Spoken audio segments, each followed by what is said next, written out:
You're listening to the Chronicles of a Gooner, the Arsenal podcast. I'm Martin Tyler, and you're listening to Harry Symeou.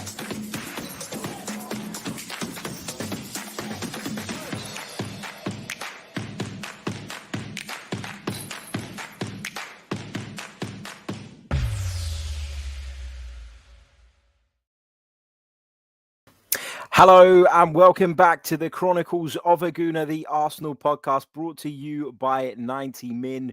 We are live. Finally, hallelujah. I've got to apologize before we dive into the show. To those of you that tuned in to watch this live earlier on, we were supposed to stream this very episode, the Brighton versus Arsenal preview, at 12:30 p.m. And unfortunately, I had some issues. I tried to log into StreamYard, which is the software that I use to put these shows out to you guys. And it allowed me to create the stream. It allowed me to create the podcast. And then when I clicked on Enter the Studio, which is the fancy little page, they call it a studio, that allows me to then start broadcasting to you guys, I kept getting an error message. And this error message was driving me absolutely insane. I went and reset my router. I called up my internet provider.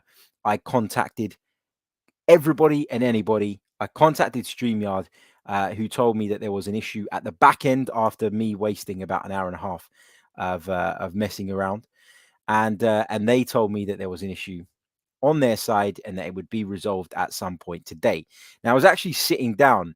I got the camera out, everything. I was about to sit down and pre-record a Brighton versus Arsenal preview so that I could get something out to you guys late this afternoon or this evening, and then bang, it worked. It came back. StreamYard is alive. The Chronicles of a Gooner is alive, and we are live, bringing you this preview of Brighton versus Arsenal in the Premier League. I'm going to be talking about the lineup. I'm going to be talking about some of my thoughts on the game ahead of it. We'll be talking about how Mikel Arteta deals with the absence of Granit Xhaka. What's the best course of action for him to take? Does Sambi Lokonga walk straight into the side and play as part of a double midfield pivot alongside Thomas Partey? Or do we see Mikel Arteta do something a little bit different, something similar to what we saw at Burnley, for example? So lots and lots to get into. I'll also be giving you my prediction, and we'll be taking some of you guys' thoughts from the live chat box. Let's say a big hello to everybody who is currently watching us live. I hope you're all well. Hope you're enjoying your Friday. Absolutely buzzing that the weekend is just around the corner. If you are watching this back later on, welcome. If you are listening to the show on audio, welcome. Right, let's get into it. So Arsenal take on Brighton at the Amex Stadium tomorrow night, Saturday evening, 5:30 p.m. kickoff. I hate this kickoff time because I always feel like over the years Arsenal have just been so poor when playing during this kickoff time. The two slots I hate for Arsenal, I don't hate them in general, but I hate them for Arsenal. 12:30 on a Saturday, 5:30 on a Saturday. I find them to be slots that we don't tend to do that well in, and I've got no statistical proof of that, but it's just the feeling I have in my mind. And normally those feelings are quite accurate. So yeah, not an ideal kickoff time. Tricky away trip to a very informed Brighton and Hove Albion. Yes, they dropped points at Crystal Palace the other day, but they are, having an incredible season so far. Okay, it's early days, and I'm going to talk a little bit about why I'm not personally reading into Brighton's league position too much at this stage. I feel like I probably shouldn't do too much of that in case I curse us. But I guess the point I want to make on Brighton is, look, Brighton obviously have had a fantastic start to the campaign. You only need to look at their stats this season to work that out. They've played 6 games. They've only lost 1. They've drawn 1 and they've won 4. They currently sit 6th in the Premier League table at 4 points ahead of 4 positions, I should say, ahead of us. In terms of average goals scored per match, Brighton lead us by quite a way on this. They average 1.33 goals per match. Arsenal don't even average 1 at this stage. Now, of course, things have improved in the last couple of weeks, but no, they haven't in terms of goals scored. Things improved against Spurs. But if you think about it, it was narrow wins against Norwich City and against Burnley. So you can understand why that stat is not very telling. Now, Arsenal average goals conceded per match so far this season in the Premier League, 1.67, which is worrying. But that is skewed, isn't it, by the results right at the start of the season. In terms of clean sheets, the two teams are on par. Both have kept 2 clean sheets so far this season. But Brighton, according to the stats, create significantly more chances than us. So why am I saying that I'm not going to read too much into Brighton's league position at this stage in the season? Well, here is why. Because the table in many ways has not taken shape yet. Okay. And it never does really until you get to kind of November, December. You start to see those gaps form in between those teams that are going to challenge for the Champions League and then those teams that are going to challenge for the title, and you get a bit of a better picture. You kind of get an understanding of who may or may not be involved in a relegation battle.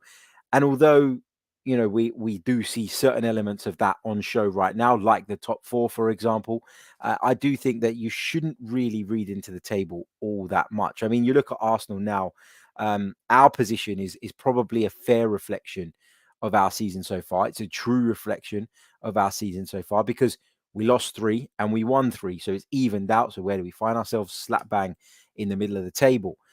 But I guess for somebody like Brighton and Hove Albion, I just feel like come the end of the season, they will not be in 6th place. They will not be challenging for Europe. I'd be very, very surprised if they were able to maintain this level. And so when you look at their team and you look at the qualities they have and the shortcomings they have, you can certainly, say that although the table reflects them as being the 6th best team in the country, they're not. They're not. And I think that's fair. I think that's a fair thing to say. Having said that, Brighton have the ability to cause Arsenal all sorts of issues. We know that they're very fluid in their football. We know that they like to get forward with regularity. We know that Neil Mopai is a decent striker. Danny Welbeck has been on the score sheet this season as well. We know in terms of characteristics what it is that Brighton are likely to do in terms of the way they set up. We know they're likely to play with a back 3, and we'll come on to talking about that in a little bit when I share my lineup as to how we deal with that, or whether we should do anything to try and cope with that, or if we should just be focusing on our game. There's lots and lots to get into. But I guess for me, look, Graham Potter is a fantastic manager. He's done an excellent job at Brighton, and I'm sure he will continue to do an excellent job at Brighton. But they are not contenders, in my opinion, for European football. Therefore, you could say that Arsenal should be beating them. If Arsenal have aspirations of qualifying for Europe this season, fixtures against the likes of Brighton are the kind of which we've probably got to be winning. The only thing I would say, though, is let's be mindful of how Arsenal's season has gone so far. And therefore, while I think in theory we should be beating them, if we don't, it doesn't come it won't come as a huge surprise to me. And it shouldn't come as a huge surprise to any of you. You don't go from being bottom of the table after 3 weeks to world beaters who are expected and should and will win every single game in the Premier League.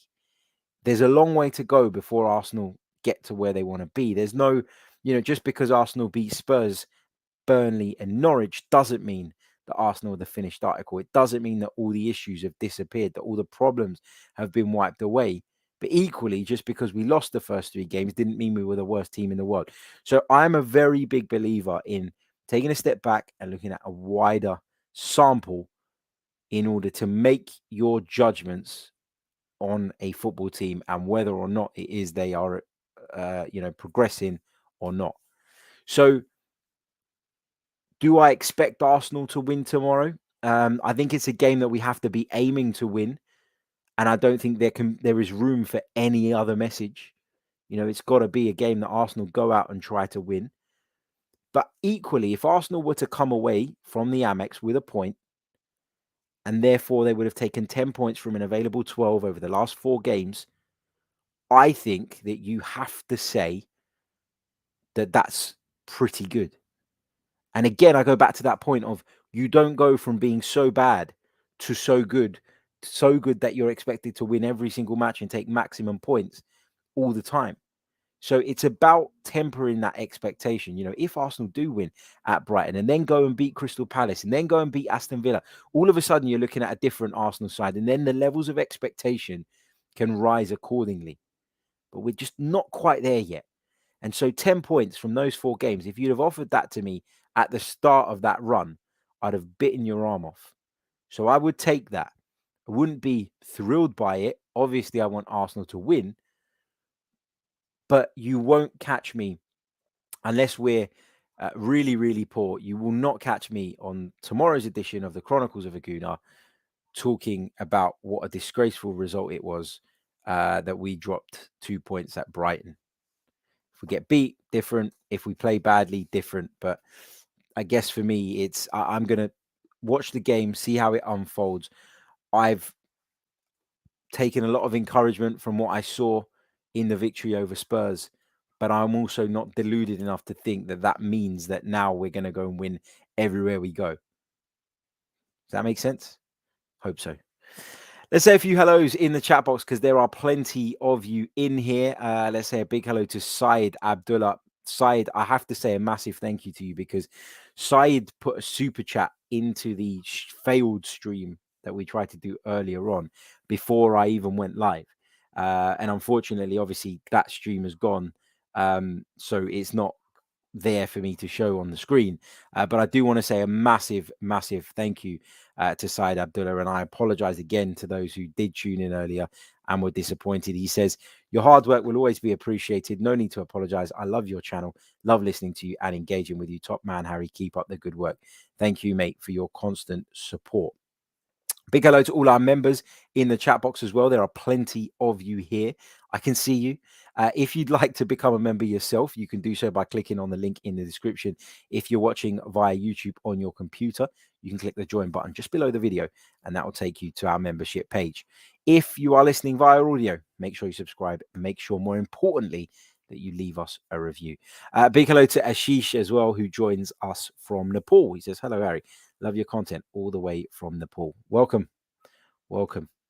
Right. So how would I set up against Brighton tomorrow? How would I approach this game? Bearing in mind, as I mentioned right at the top of the show, we are without Granit Xhaka, who, regardless of what you think of him, is undoubtedly an integral part of Mikel Arteta's plans. He is one of the first names on the team sheet, and he's not available. And we know he was unavailable for 3 weeks due to suspension, but it felt like we were kind of, we were in a place where we had everybody back and we were raring to go and ready to really, really push on. And now this injury for me feels like Arsenal slamming into a bit of a brick wall. And I'll explain why. I think for me, he gives you a discipline in terms of his positional play, not in terms of him as a man. We know that he can lose his shit from time to time, that he loses his head, grabs people by the neck, etc., etc., etc. But what he does do is he brings a positional discipline, and that is so key in other players getting forward and being effective in the way that they attack. So the fact he's gone now, or he's unavailable now, at least until the new year, poses us, I believe, a really, really big problem. So how do we deal with this problem? Think about it. Let me know what you think in the chat, because I'm going to start by naming my defense, and then we'll come to that in just a moment. But before I do that, big hello to Aaron Robinson, who said he just signed up as a member a couple of days ago. Class podcast, man. I live in Canada. Aaron, thank you so much, my friend. Really, really appreciate it. And welcome to the family. Make sure you click the community tab, grab yourself the Discord server link, and come and join us in the members only chat box as well. Right, let's start having a look then at this team and what it is that we can perhaps expect, what it is we'd perhaps like to see. So let me take you over to my tactics board. No, that music doesn't go, does it? Where is it now? Here we go. Just let me switch that over. There we go. So how should Mikel Arteta line up? And I apologize, there's a couple of ads on the screen that I just can't make disappear. I've got no idea why. But I think for me, when we're talking about the team selection ahead of this game, it's very, very simple. The back four, at back five, if you want to include the goalkeeper, for me, absolutely picks itself. And there's no doubt about it. We've been incredibly impressive in that department over the last few weeks. And I don't think there should be any debate about who is named in that back line. So Ramsdale in goal, Tomiyasu at right back, a centre back pairing of Ben White alongside Gabriel with Kieran Tierney playing at left back. Easy peasy, lemon squeezy. There you go. Moving into the midfield now, this for me is the big talking point. It's one of two big talking points. It's one of two big debating points, I would say. So, what would I do? Would I mess about with the system? I don't think I would. Because I think, although we saw at Burnley, Arsenal play this, what I thought was a 4-1-4-1 with Thomas Partey just sitting in front of that back line, covering that space. And then the more kind of technical and, players in Emile Smith-Rowe and Martin Odegaard were tasked with kind of ticking us over in that midfield. I think this is going to be a very different fixture. I feel like we have a lot more security when we play with a 4-2-3-1 than when we play with a 4-3-3, just largely because of the personnel that we've got available to us as well. I don't look at our alternative options, and by alternative options, I mean Lokonga, El Neni, Maitland-Niles. I don't look at any of them and think they are 100% ready.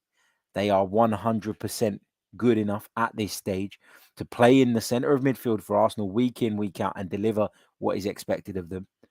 But I do think that Sambi Lokonga is the one of those guys that has the potential and the ability to really benefit from Xhaka's absence, establish himself as a Premier League player and learn a lot.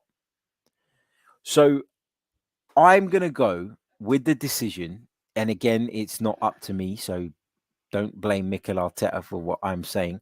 But I'm going to go with Lokonga in there alongside Thomas Partey. Now, there's been a lot of talk about the two being quite similar in their style of play. There's a lot of talk about how that combination may not work. Like it's kind of, I think it was mentioned earlier on by deluded Gooner when I went on his show, where he said it's kind of a little brother, big brother, or big brother, little brother, or little brother, big brother, whatever. Big brother, little brother kind of relationship between Thomas Partey and Sambi Lokonga. But for me, I thought about it and I thought about it and I thought about it. And I think with Burnley, you knew that they were essentially most of the time going to bypass the midfield, go long, get the ball up to the centre forwards. And then it was imperative that Arsenal had players in and around Chris Wood, Barnes, whoever it was, to make sure that they could deal with the second balls. Brighton are different. Brighton are a footballing side. Brighton are going to try and play their way through us. And I feel that given Brighton play with a back three, which then means that naturally they lose one more player in the midfield, I think that gives us the opportunity that if we get this midfield right, and if Lokonga and Partey can really impose themselves, Arsenal could control the middle of the park on Saturday evening. Now, we know, and having looked at Brighton quite a bit today, we know that Brighton often, very often, in fact, will squeeze one of their three centre-backs into the midfield to make up for that. But in doing that, they lose the stability that the back three gives them. So for me, I've seen a lot of people in preview shows and in conversations that have been going on social media over the last 24 hours suggesting that Arsenal should switch, should go like for like, should go with the back three, the wing backs, etc., etc. I disagree. I think Arsenal should play the 4-2-3-1 with Ramsdale in goal, Tomiyasu, White, Gabriel and Tierney across the back line, Partey and Lokonga in midfield. Remember that Brighton are supposedly without, or are going to be without, Yves Bissouma, which makes a big difference. And so I feel like if Arsenal can really grab a hold of that midfield area, we could have a very, very successful evening. So Lokonga and Partey for me. And another reason why I don't think that Mikel Arteta should revert to the back three to match up Brighton is because I think that one of the biggest criticisms he has faced since taking the job is a lack of identity, that the team has a clear, distinct lack of identity. And in a way, sticking with this, all right, it might be a 4-2-3-1 some weeks and a 4-3-3. They're two very similar systems, right? Whereby you can rotate between the two and do that depending on your opponent and depending on what you think is best on that given day. But I think Mikel Arteta, since we've got our players back and since the Norwich game, has shown that he is more often than not going to play with that back four. And so not only is it something that we're learning week on week, that we're developing in a system that we're becoming incredibly comfortable with, I think he would be doing himself a favor in the eyes of the fans if he went, I'm going to nail my colors to the mast. This is the way we are going to play.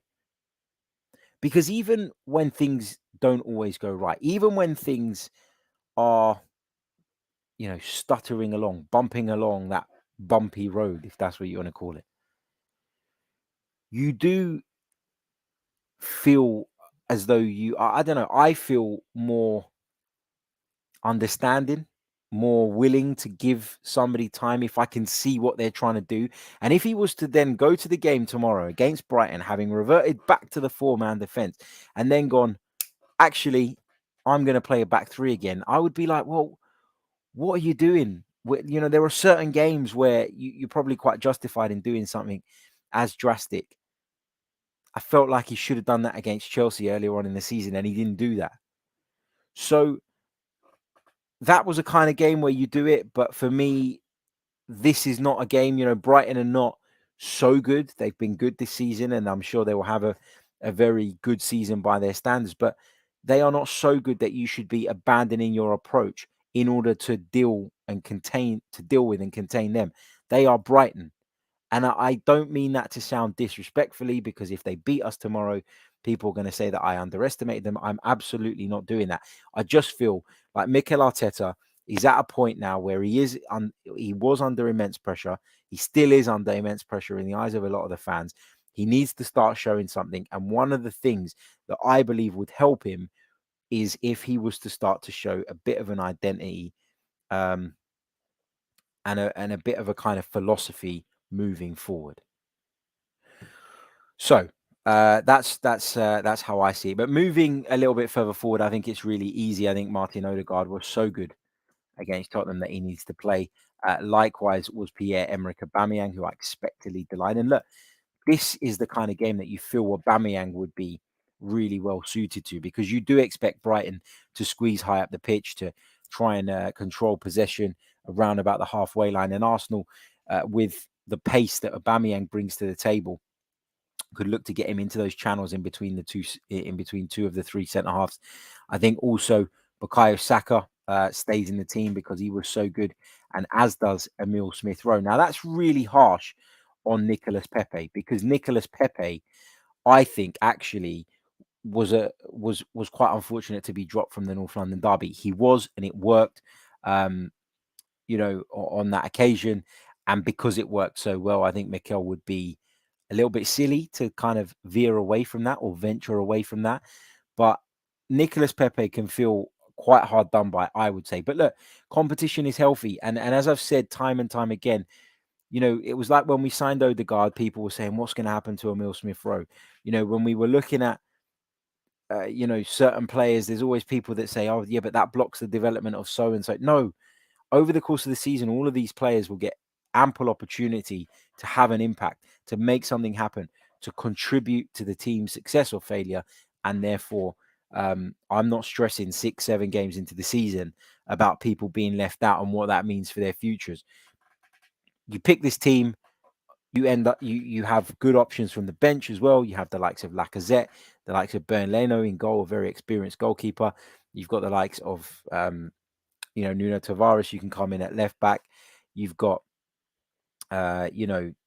some really sort of good players that you can call on, Pepe, Martinelli, etc.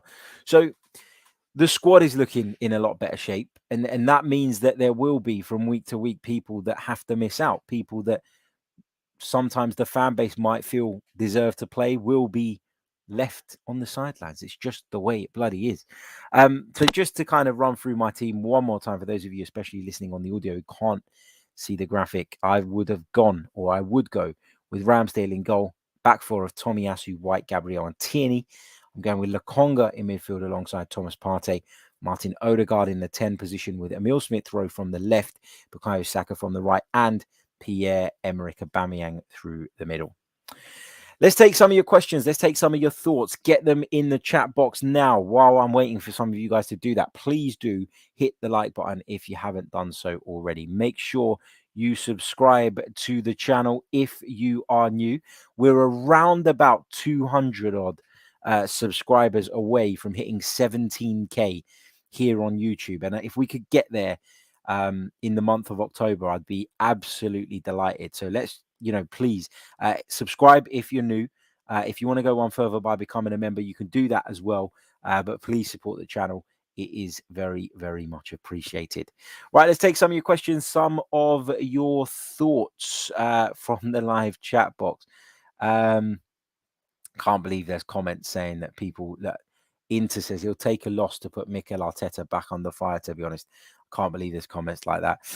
Reggie says Arteta was able to use positional tactics to draw the Spurs midfielders into positions that created big holes in their defense. He'll make changes that will make that happen to Brighton. Hopefully, I'm still in the aftermath of the North London derby. I'm still trying to work out percentage-wise in my head how much of it was Arsenal being very good and how much of it was Tottenham being very bad. And it is a bit of both, I think. But, did Mikel Arteta's setup draw those players into those areas, or did Tottenham's approach and did Nuno Espirito Santo's instructions lead to those players chasing into those areas? Because I felt like they were clearly trying to go for a more direct approach, but equally, I thought they were sometimes too aggressive in their press, so aggressive that it pulled Dele Alli and God knows who else was in the Tottenham midfield, because they were also bloody anonymous, out of their positions, creating those gaping holes for Arsenal to expose. So I'd like to, Reggie, give Mikel Arteta, I've given him loads of credit off the back of the game. I'd love to give him credit for that particular aspect, but I'm still not sure in my own head how much of it was us being very good and being very clever and being very deliberate in drawing them into those areas, or how much of it was because they just got it so badly wrong. A couple of you commenting about Neal Maupay. Obviously, look, there's a bit of an added spice to this game because of what happened between Neal Maupay and Matteo Guendouzi, because of some of the results that Brighton have picked up against us in recent seasons. There is a little bit of an edge to this one, an edge that wasn't ever there before. I've never had any reason to have a thing against Brighton, but I mean, seeing them today, I was scrolling through social media and I saw Brighton put a post up about the 3 victories they've had over Arsenal or something like that. And it was like, come on, let's do it again. It's just like, God, things like that make me just want Arsenal to just turn up tomorrow and really stick it to them and bring them back down to earth. But speaking of social media, I got a notification earlier from Arsenal. Let me just have a look if I can find it. Did anyone else see it pop up where it said like, welcome Jack? And I think it was about, I'll tell you exactly what it was. If I can find it. No, why can't I find it now? Yeah, this notification came up on my phone twice, right? But I can't find the tweet that said welcome Jack. And I think it was about a young lad that signed maybe an academy contract or something at Arsenal. Again, I can't find the tweet right now to tell you exactly what it was, but welcome Jack. We're talking about a lack of midfielders, and I'm like, no way have they signed Jack Wilshere, but obviously they haven't. So panic over there. But let's go back to the chat box. What else have we got? AFC123 says, Harry, do you think that pushing Tomiyasu into the inverted position is good as he is 2-footed? Yeah. I think the inverted position just means that, and a lot of people ask why managers use these kind of inverted fullbacks. And I guess for me, while I've got the tactics board up, just to kind of demonstrate quickly why I think that is because when you lose the ball, wherever you are on the pitch, the first thing you want to do as a football team is revert back to shape. And when it's a defensive shape, the priority in a lot of cases is to get narrow and to get compact, defend the width of your penalty area, and make sure that you're at least blocking that route. And look, if somebody's going to score a screamer from an impossible angle, then fair play to them, but make them have to do the hard work, right? Make them have to do that. So I think the reason that managers like seeing players in that, or using fullbacks in that inverted role, is not so much because of what they give moving forward or what they give to a midfield, but it's because when they do lose the ball, when the team loses the ball, it's much easier, isn't it, for Tomiyasu to join up with part of the back line and become part of this narrow unit.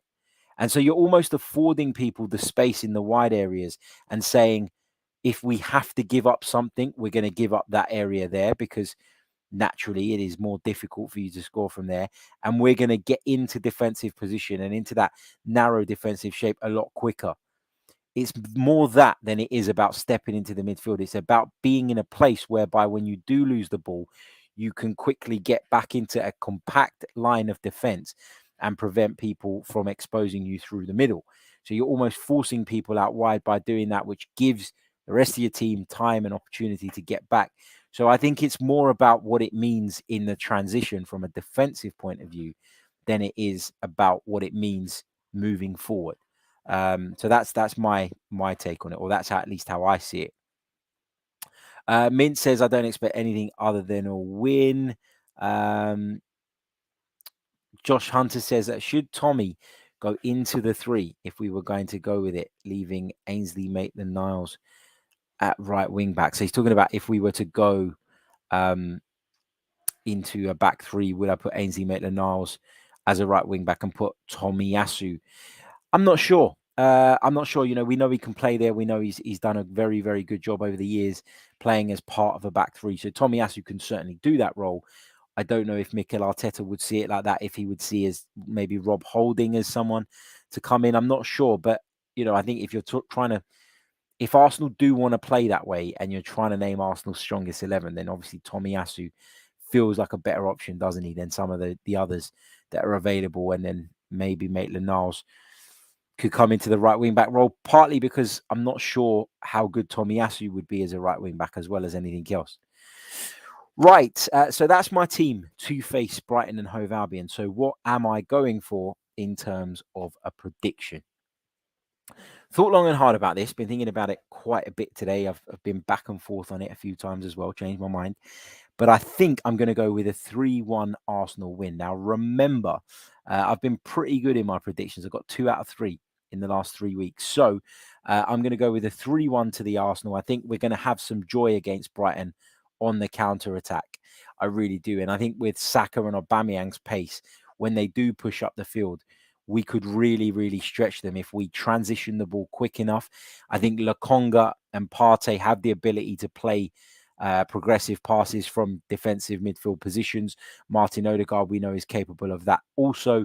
So I think it's going to be really, really interesting to see how and if Arsenal can expose the fact that Brighton do like to squeeze quite hard up the pitch and do like to also play an aggressive brand of football. So, yeah, 3-1 to the Arsenal is what I'm going for.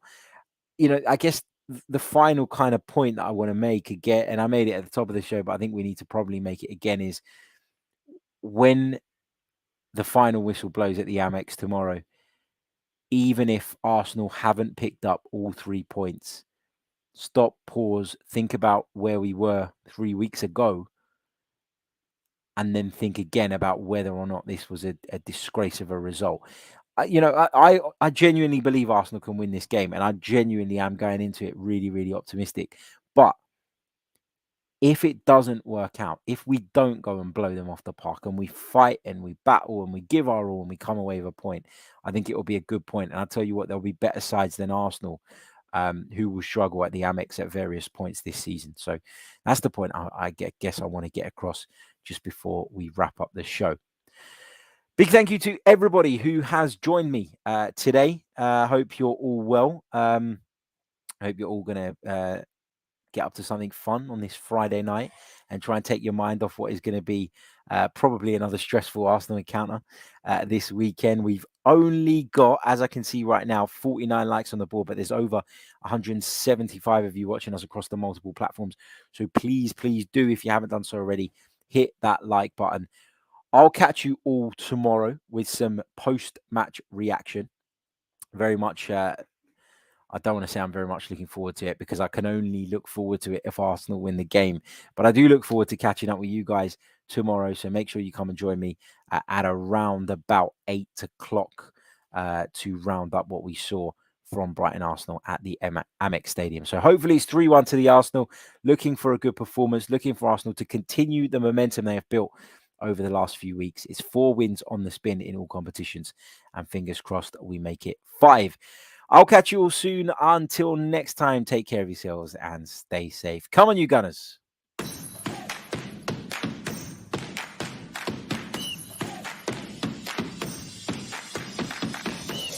You're listening to the Chronicles of a Gooner, the Arsenal podcast. I'm Martin Tyler, and you're listening to Harry Symeou.